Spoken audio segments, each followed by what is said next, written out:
રાજકીય ખેલમાં બદલાતી ટીમો કારણ શું? નમસ્કાર, સવાલ 100%નો સાથે હું છું આપની સાથે કૃષ્ણા। સત્તાના ખેલમાં વિચારધારા ક્યાં? પાવર ગેમમાં પલટા મારતાઓ પક્ષો અને નેતાઓ આ ભારતીય રાજનીતિનું ચરિત્ર રહ્યું છે। રાજનીતિમાં એક વાક્ય બહુ સાંભળ્યું હશે કે રાજનીતિમાં ક્યારેય કોઈ કાયમી દુશ્મન નથી હોતો કે કાયમી કોઈ મિત્ર નથી હોતો, અને આ સાબિત કરતા રાજકીય ખેલ અને નેતાઓ વારંવાર સામે આવતા રહે છે। કોઈ તેને બંધારણ સાથે મજાક ગણાવે, કોઈ માસ્ટર સ્ટ્રોક તો કોઈ મહત્વાકાંક્ષા। 2019 બાદ જો કોઈ રાજ્યમાં સૌથી વધારે રાજકીય ડ્રામા થયો હોય તો તે છે મહારાષ્ટ્ર। નવેમ્બર 2019માં વિધાનસભાની ચૂંટણી બાદથી સત્તા પર આવવાનો, સરકાર બનાવવાનો જે ખેલ શરૂ થયો હતો તેમાં આજે વધુ એક અધ્યાય જોડાયો છે। અલબત્ત સમાનતા માત્ર એક જ હતી કે 23 નવેમ્બરે જે વ્યક્તિએ 2 દિવસ માટે નાયબ મુખ્યમંત્રીના શપથ લીધા હતા તે જ નેતાએ આજે ફરી નાયબ મુખ્યમંત્રી તરીકેના શપથ ગ્રહણ કર્યા। પણ આજે તેમાં વધારે ઉત્સાહ દેખાતો હતો, આત્મવિશ્વાસ હતો, કારણ કે તેમની સાથે 35 ધારાસભ્યોનું સમર્થન હતું, જેમાંથી 8 તો મંત્રી પણ બની ગયા તેમની સાથે જ। આ નેતા એટલે જેમની મહારાષ્ટ્રની રાજનીતિના ચાણક્ય કહેવાય છે તે શરદ પવારના ભત્રીજા અને એનસીપીના કદાવર નેતા અજીત પવાર। ફરી આજે રાજકીય ખેલમાં ટીમો બદલાઈ ગઈ, ખુરશીઓ બદલાઈ ગઈ, નિવેદનો બદલાઈ ગયા, બસ ન બદલાયું તો નેતાઓનું ચરિત્ર। અને આખરે આવું શા માટે થયું અને પાછળ કરીશું। પહેલા કેટલાક દ્રશ્યો અમે આપને બતાવી રહ્યા છીએ કે જે એ સાબિત કરે છે કે રાજકારણમાં ક્યારેય કશું કાયમી નથી હોતું। 23 નવેમ્બર 2019 જે ધારાસભ્યએ નાયબ મુખ્યમંત્રી તરીકેના શપથ ગ્રહણ કર્યા હતા એનસીપીના કદાવર નેતા અજીત પવાર, પરંતુ તેમની એ ખુશી માત્ર એ સમયે 2 દિવસ માટે ટકી હતી, કારણ કે શરદ પવારે આખો ખેલ બદલી નાખ્યો હતો અને ફરી તેમણે શરદ પવાર પાસે જવું પડ્યું હતું। પરંતુ તેમણે રાહ જોઈ, વારંવાર પહેલેથી જ એવું દેખાતું હતું કે અજીત પવાર ભલે મહાવિકાસ અઘાડીની સરકારમાં સામેલ થયા હોય, પરંતુ તેઓ હંમેશા એવું ઈચ્છતા હતા કે તેઓ ભારતીય જનતા પાર્ટી સાથે જાય। અને જેવી શિવસેના તૂટી કે ત્યારબાદથી એનસીપીમાં ગણગણાટ શરૂ થઈ ગયો, એનસીપીના અંદરો અંદર જે રાજકીય ગરમાવો શરૂ થઈ ગયો હતો તે ઘણું બધું દર્શાવતો હતો। અને ત્યારબાદ જે છેલ્લું ચેપ્ટર મેમાં શરૂ થયું કે જેમાં કાર્યકારી અધ્યક્ષ બનાવવામાં આવ્યા, અને એ સમયે શરદ પવારના જે નિવેદનો સામે આવ્યા હતા, અને ત્યારબાદ આજનો દિવસ કે જેણે વધુ એક વખત સાબિત કર્યું છે કે મહારાષ્ટ્રની રાજનીતિમાં મહાવિકાસ અઘાડી સરકારમાં જેના પર સૌથી વધારે શંકા હતી એ કોંગ્રેસ ટકી રહી, પરંતુ શિવસેના અને એનસીપી બંને તૂટી ગઈ।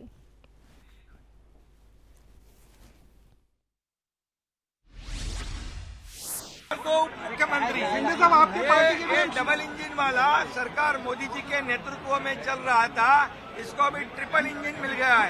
ये अभी बुलेट ट्रेन की गति से भागेगा। सर्वांगीण विकास के लिए मैं अजीत पवार और उनके सभी सहयोगी उनका स्वागत करता हूँ।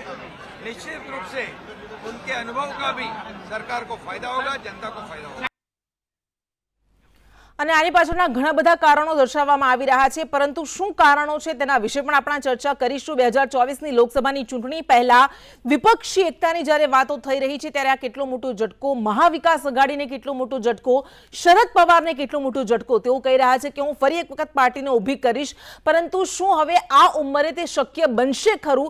એવા ઘણા બધા સવાલ છે, અને આ સાથે જ ભૂલાતી વિચારધારા, મૂલ્યો અને એવું ઘણું બધું, જેના પર આપણે ચર્ચા કરીશું। આપણી સાથે ભારતીય જનતા પાર્ટીમાંથી પ્રવક્તા હિરેન કોટક જોડાઈ ગયા છે, શકીલ સૈયદ કે જેઓ રાજકીય વિશ્લેષક છે તેઓ જોડાઈ ગયા છે, અને એનસીપીમાં પ્રવક્તા નિકુલ તોમર આપણી સાથે જોડાઈ ગયા છે। સૌથી પહેલા નિકુલભાઈ પાસે આપણે જઈએ, આપ તમામનું સ્વાગત છે। નિકુલભાઈ, મહાવિકાસ અઘાડીની રચના જે કરવામાં આવી હતી તેમાં સૌથી મોટો હાથ શરદ પવારનો હતો, કારણ કે અજીત પવાર ભારતીય જનતા પાર્ટી સાથે ગયા હતા, તેમને પાછા લાવવામાં આવ્યા, અને ત્યારબાદ મહારાષ્ટ્રની રાજનીતિમાં જે આખો ખેલ રચાયો હતો તે આખા દેશે જોયો હતો। મહાવિકાસ અઘાડીની સરકાર બની, થોડા વર્ષ માટે ટકી પણ ખરી, અને ત્યારબાદ તેમાં તૂટ શરૂ થઈ ગઈ શિવસેનાની સાથે, પરંતુ ત્યારે એવું લાગતું હતું કે એનસીપી સબ સલામત છે અને શરદ પવાર તેને સબ સલામત રાખી શક્યા છે, સલામત રાખી શક્યા છે। પરંતુ આજે સાબિત થઈ ગયું, શરદ પવારે ફરી એક વખત કહી દીધું કે મને કોઈ જાણ જ નહોતી આવું થઈ રહ્યું છે।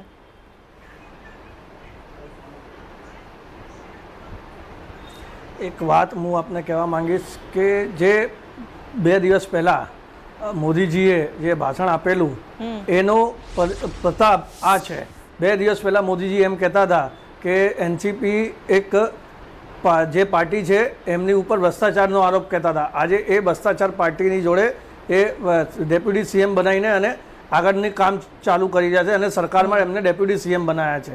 તો આપ જોઈ શકો છો કે જે કેન્દ્રીય એજન્સીઓ છે એનો કેટલું ડર અને કેટલું ભય બેસાડીને આ બધું બીજેપી કરી રહી છે અને આપણા દેશના પ્રધાનમંત્રી કરી રહ્યા છે. જે સરકાર બની હતી એનસીપીની, કોંગ્રેસની અને શિવસેનાની, પહેલાં એ તોડી, અત્યારે એનસીપીને તોડ્યું. એમની પાસે એક જ કામ છે કે સામે વિપક્ષ નહીં હોવું જોઈએ.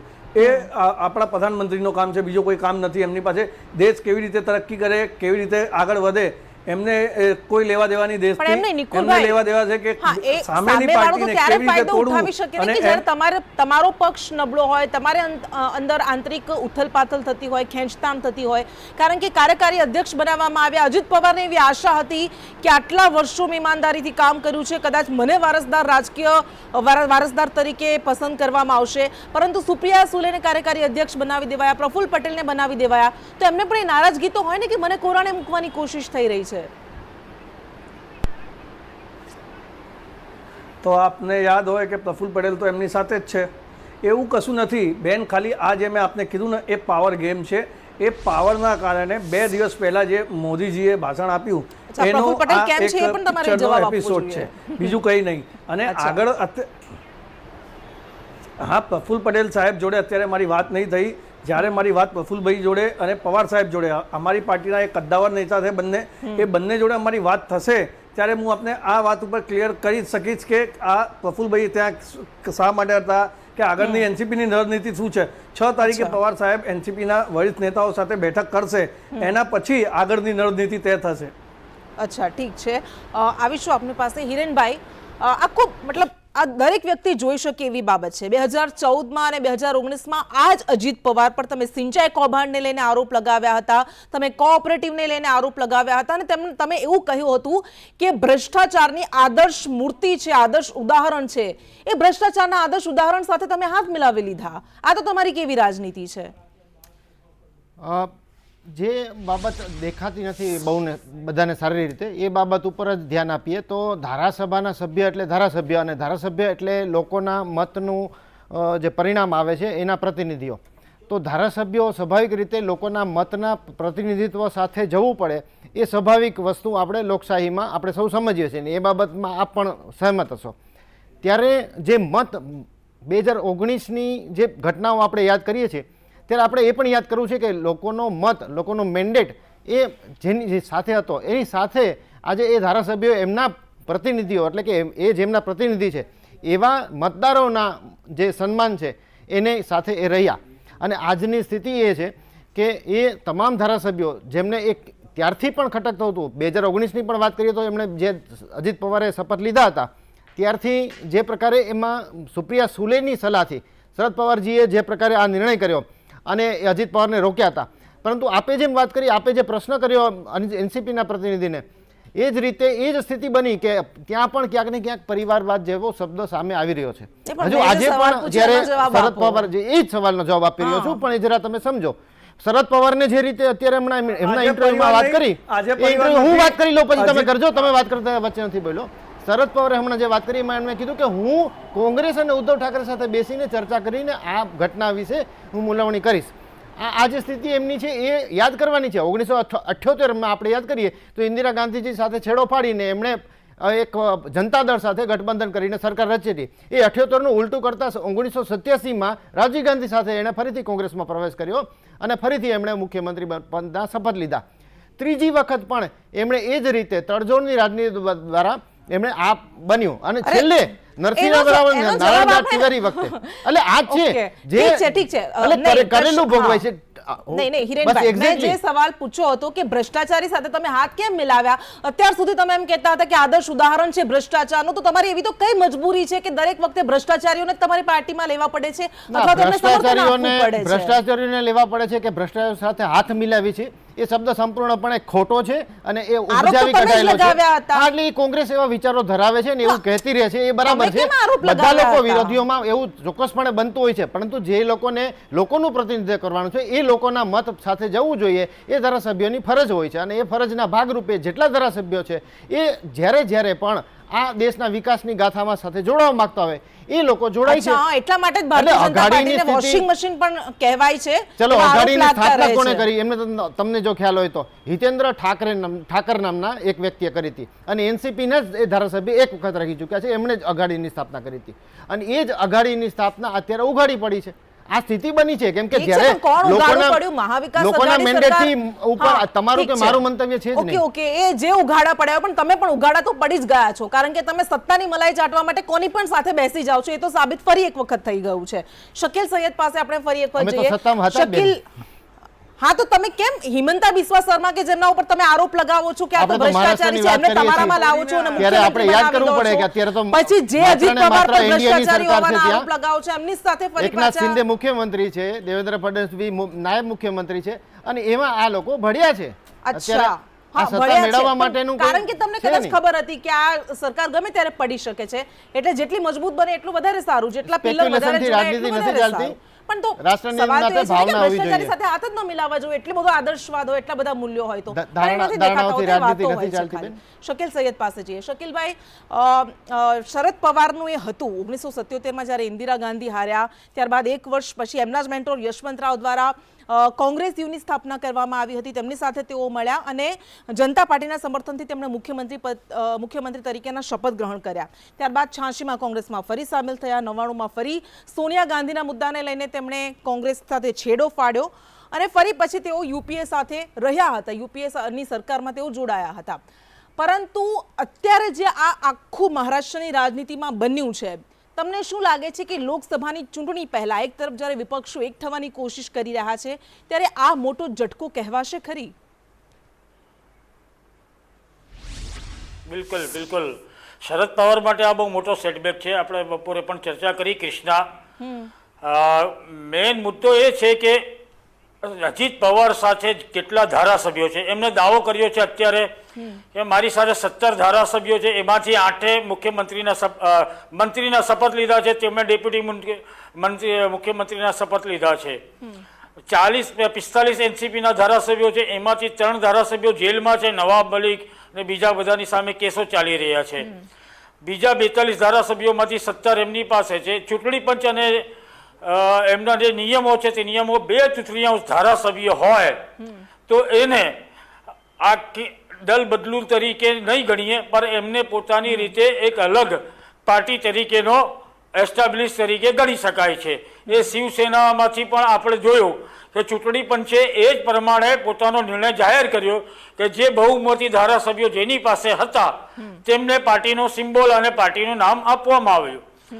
અજીત પવારે દાવો કર્યો છે કે સંપૂર્ણ એનસીપી મારી છે, પ્લસ 40 ધારાસભ્યો મારી સાથે છે. પણ એ વસ્તુ ત્યારે સાબિત થશે જ્યારે ફ્લોર પર એ લોકો જશે, એટલે વિધાનસભાની અંદર બેસશે ને વિધાનસભાની અંદર એનસીપીમાંથી જે 40 કે 42 ધારાસભ્યો છે તે ધારાસભ્યોમાંથી 2/3 ધારાસભ્યો અજીત પવારને ગૃહમાં સમર્થન આપે, ત્યારે આ લોકો પોતે એનસીપી તરીકે એસ્ટાબ્લિશ થયેલા ગણાશે. ત્યાં સુધી તો અત્યારે આપણે એમ કહી શકીએ જો અને તોની સ્થિતિ છે. હવે રહી શરદ પવારના પક્ષની વાત. બીજી વાત કે જે 5 એનસીપીના સંસદો છે તેમાંથી અત્યારે અજીત પવારનો દાવો એવો છે કે મારી પાસે 4 સંસદ સભ્યોએ સમર્થન આપ્યું છે. એકમાત્ર સુપ્રિયા સુળે છે તે શરદ પવારની પક્ષે છે. હવે આ બધી વસ્તુ ત્યારે કાયદાકીય અને સત્તાવાર રીતે એનસીપી હોવાનો રૂપ ધારણ કરશે કે જ્યારે ધારાસભ્યો ફ્લોર પર જશે અને સંસદ સભ્યો ચૂંટણી પંચમાં પોતાનું સમર્થન અજીત પવાર તરફે લેખિતમાં આપશે. બીજી વાત, હવે શરદ પવાર માટે જે વિકલ્પ રહ્યા છે તો શરદ પવાર કાં તો અજીત પવારે જે નિર્ણય લીધો છે તે નિર્ણયને સીધી રીતે સમર્થન આપે અને ટેકો આપે, એટલે એનસીપી અકબંધ રહે. જે ફાડ ઊભી પડી ગઈ છે તે ફાડ પણ એવું બનશે નહીં. શરદ પવાર પોતે લડવામાં માને છે, પણ અત્યારે એમની ઉંમરનો ભાગ છે, 84 વર્ષના થયા છે. સોનિયા ગાંધી સામે એમણે બળવો કરીને એનસીપીની રચના કરી. તે સમયે એમાં એક નવો જોમ હતો અને માત્ર ને માત્ર ઓછામાં ઓછા 7 કે 9 મહિનામાં તેમણે એનસીપીને બેઠી કરી. એનસીપીને બેઠી કરીને તેમણે જ્વલંત વિજય તે વખતે મેળવ્યો હતો ને કોંગ્રેસ સાથે પહેલી વખત સરકાર રચી હતી. પણ આજની સ્થિતિમાં સુપ્રિયા સુળે છે, પ્રફુલ્લ પટેલ છે, તે લોકો બંને જણાની વાત એવી છે કે બંને જણા મીડિયા રિપોર્ટ્સ એવા કહે છે કે બંને જણા અજીત પવારની મિટિંગમાં હાજર હતા. હજુ સુધી પ્રફુલ્લ પટેલનો સ્ટેન્ડ ઓફિશિયલી આવ્યું નથી હા, પણ કે તેઓ તેઓ તેમ શું છતાં કરવા શપથ માંગે ગ્રહણમાં છે. હાજર હતા, સુપ્રિયા એટલે સુળે આપણે એટલું માની મોટું શકીએ છીએ કે પિત્તર, હા, એટલે આપણે એમ સમજી લઈએ કે પ્રફુલ્લ પટેલ અજીત પવારની સાથે જતા રહ્યા છે. એટલે આ વસ્તુ જે છે તે બહુ મોટો ફટકો છે. એક પ્રફુલ્લ પટેલ જે શરદ પવારના પડછાયા ગણાતા હતા, બીજું છગન ભુજબળ જે પણ શરદ પવારના ખાસ અંગત વિશ્વાસુ મનાતા હતા, દિલીપ વાલસે જે પાટીલ જેઓ તે પણ શરદ પવારના ખાસ વિશ્વાસુ મનાતા હતા. આ જે ટીમ છે તે શરદ પવારની આંખ અને નાક કાન હતા બિલકુલ. ને આ લોકો જો શરદ પવારની સાથે છેડો ફાળે તો સીધી વાત છે કે એનસીપી માંથી શરદ પવારનું વર્ચસ્વ અથવા શરદ પવારનું કંટ્રોલ પૂરું થઈ રહ્યું છે. એનસીપી સીધી રીતે અજીત પવારની તરફે જઈ રહી છે અથવા તો આપણે એમ કહી શકીએ કે અજીત પવારના હાથમાં એનસીપી નું કંટ્રોલ શકીલભાઈ, એ આવી આપણે કઈ ગયું રીતે છે માની અને શકીએ? એટલા માટે જ પણ શકીલભાઈ, આપણે કઈ રીતે માની શકીએ કે શરદ પવારને આવું કંઈ થઈ રહ્યું છે એની ખબર ન હોય? કારણ કે જ્યારે તેમણે કાર્યકારી અધ્યક્ષ તરીકે તેમની દીકરી અને પ્રફુલ્લ પટેલની નિમણૂક કરી, પસંદ કર્યા, પોતે રાજીનામું આપી દીધું હતું અને 3-4 દિવસ પછી ફરી પાછું રાજીનામું લઈ લીધું, ત્યારે એમને ખબર તો પડી જ ગઈ હતી. અને અજીત પવાર વારંવાર નિવેદનો જે સામે આપતા હતા તો એમને તો ખબર હોય ને, રાજકીય ચાણક્ય ગણાય છે, તો એમને ખબર નહીં હોય કે અજીત પવાર નારાજ છે તો એ ગમે ત્યારે આવું પગલું ભરી શકે છે. મને ખબર જ નહોતી, એ તો કઈ રીતે માની શકાય?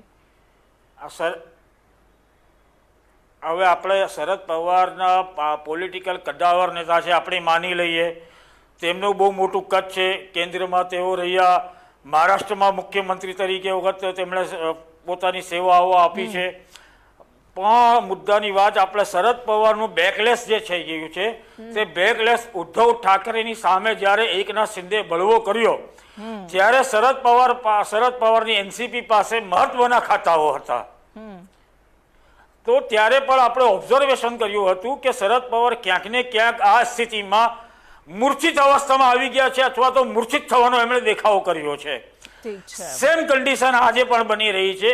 અજીત પવારનો બળવો જે છે તે અજીત પવારના બળવામાં કાં તો તેઓ મૂર્છિત થઈ ગયા છે અથવા તો મૂર્છિત થવાનો દેખાવો કરી રહ્યા છે. જો તેઓ મૂર્છિત થઈ ગયા છે તો એમ સમજવાનું કે શરદ પવાર પોતાની રીતે એક બહુ મોટી રીતે નુકસાન પામી રહ્યા છે.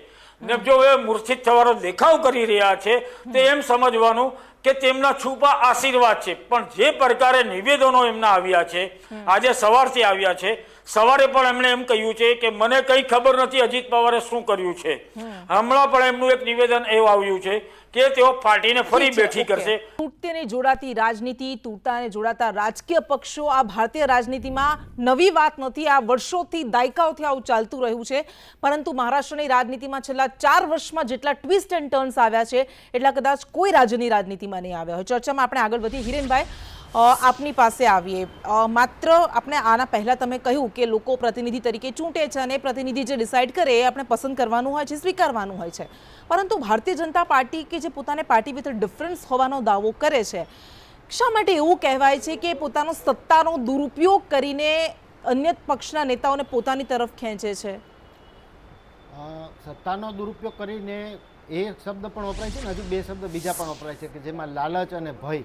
હવે આ 3 શબ્દોની આપણે જ્યારે ચર્ચા કરી છે ત્યારે એક બહુ મહત્વની બાબત એ સમજવાની છે કે વારંવાર આપણે આ બાબત ઉપર ઘણીવાર ચર્ચાઓ કરીએ છીએ. જ્યારે ચર્ચા કરી છે ત્યારે આપણે મેં જે મૂળ વાત આપે કરી અને મેં જે કરી છે એને સંદર્ભ નાખ્યો.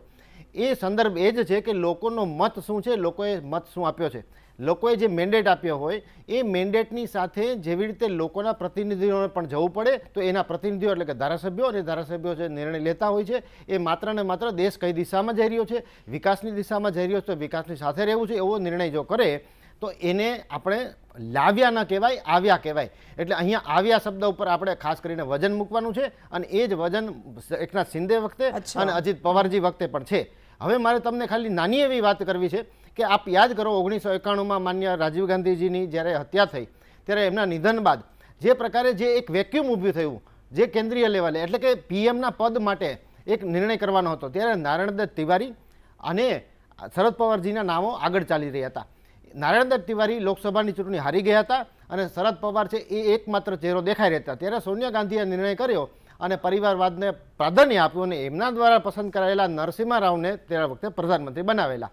તો એ પરિવારવાદનો ભોગ બનેલા શરદ પવારને આજે જ્યારે આ ઘટનાને સાંકળીને જોઈએ તો યાદ કરીએ આપણે કે જ્યારે 2019ની વાત આપણે કરતા હતા, જેમાં અજીત પવારજીએ નક્કી કર્યું હતું કે મારે ભારતીય જનતા પાર્ટી સાથે જોડાવવું છે. એમણે મુખ્યમંત્રી પદના શપથ પણ લીધા, પરંતુ એમના પુત્રી અને એકમાત્ર બાળક એમના એ સુપ્રિયા સુલેજીના નિવેદનથી, એમના આગ્રહથી, એમની જીદથી ત્યારે એમણે આ નિર્ણય બદલાવ્યો હતો. એ હવે રાજનીતિમાં બહુ સ્પષ્ટ છે, લોકોને ખ્યાલ છે. અને એક ઇન્ટરવ્યુમાં સુપ્રિયા સુલેજીએ આ વાત સ્પષ્ટપણે કહી હતી કે મેં જ સમજાવ્યા પણ એમણે જ કીધું હતું કે અમે તો દેવેન્દ્ર ફડણવીસને ઉગાડા પાડવા માંગતા હતા, એટલા માટે સમર્થન આપ્યું. ફરીથી આ સ્થિતિ અહીંયા એ જ આવી કે હવે એક સમય આવ્યો, ચલો અજીત પવારજીએ સંપૂર્ણપણે યાદ રાખ્યું, ચલો એમણે એમના માન રાખ્યું, એમનું આટલું સન્માન કરતા હતા, તેમ છતાં પણ કાર્યકારી અધ્યક્ષ તરીકે જ્યારે આપણે પણ નોંધ્યું છે, આપણે પણ એ પ્રશ્નમાં આપણે વાત કરી. પણ ઠીક છે, આપણી પાસે સમય ઓછો છે, પણ તમે જેમ કહો છો કે જે નેતાઓ નક્કી કરે તો પછી તમારે પણ નીતિશ કુમારને પાર્ટીઓ બદલવા માટે અને ગઠબંધન બદલવા માટે દગાબાજ ન કહેવા જોઈએ, કારણ કે આ તમારો વિચાર એ સબ્જેક્ટિવ ન હોઈ શકે. શકીલ સૈયદ પાસે જઈએ, નિકુલ તોમર પાસે જઈએ. નિકુલભાઈ, એનસીપી માટે હવે 2024ની લોકસભાની ચૂંટણી પહેલા લગભગ તમામ મોટાભાગના ધારાસભ્યો એ સામે પક્ષે જતા રહ્યા છે અજીત પવાર સાથે, જેવો તેવો દાવો કરે છે. તો તમને લાગે છે ખરી કે હવે 84 વર્ષની ઉંમરે શરદ પવાર પાર્ટીને ફરી ઊભી કરી શકશે?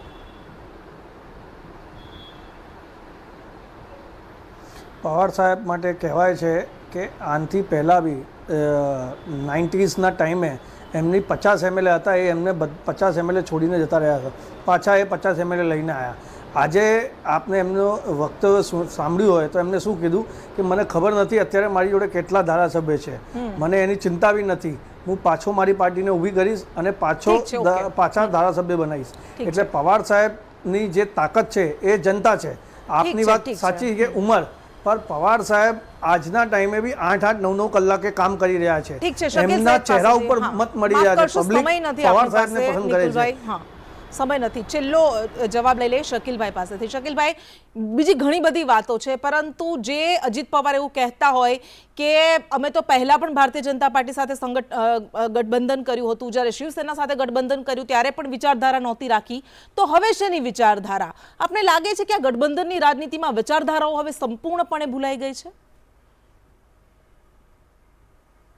બિલકુલ બિલકુલ, પ્રોફેશનલ રાજકારણ કહું છું આને. આ ભાજપ હોય કોંગ્રેસ, સત્તા માટે કોઈ પણ પ્રકારની, કોઈ પણ તબક્કાની, કોઈ પણ લેવલની, કોઈ પણ સ્તરની કોઈ ગઠજોડ, કોઈ ગઠબંધન કે યુતિ બનતી હોય તેને આવકારી દઈએ. મહારાષ્ટ્રની અંદરની વાત નથી, આખા દેશમાં તમે જોઈ શકો છો કે ભાઈ કેવા પ્રકારનું રાજકારણ છે. મેઇન મુદ્દો શું છે કૃષ્ણા, કે પ્રાદેશિક પક્ષો, સૌથી મોટું નુકસાન પ્રાદેશિક પક્ષોને પરિવારવાદે કર્યો છે.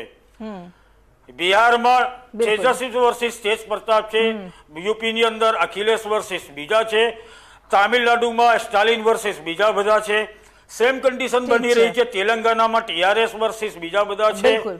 આવી રીતે મહારાષ્ટ્રમાં પણ આ જ વસ્તુ બની રહી છે. તો પરિસ્થિતિ જે બની રહી છે કે ભાઈ વિચારધારા શું, ઠીક છે, સ્વાભાવિક છે. હા, માફ કરશો. કોંગ્રેસને શિવસેનાની વિચારધારા સાથે કોઈ પ્રોબ્લેમ નહોતો જી, અને એ તો કોઈ પણ પક્ષ નથી હોતો. એ ભારતીય જનતા પાર્ટીએ મહેબૂબા મુફ્તીની પીડીપી સાથે પણ ગઠબંધન કર્યું જ હતું ને. હા, એટલે ક્યાંય વિચારધારા હોતી નથી. બિલકુલ ઠીક છે. આપ તમામ અમારી સાથે જોડાયા, આપનો ખૂબ ખૂબ આભાર. અને આ વધુ એક અધ્યાય જોડાયું છે, પરંતુ મહારાષ્ટ્રની રાજનીતિ આખા દેશની રાજનીતિને પણ દર્શાવે છે કે રાજકીય પક્ષોમાં હવે કેટલું બાકી રહ્યું છે અને સત્તા માટે તેઓ ક્યાં જઈ શકે છે, શું કરી શકે છે. નમસ્કાર.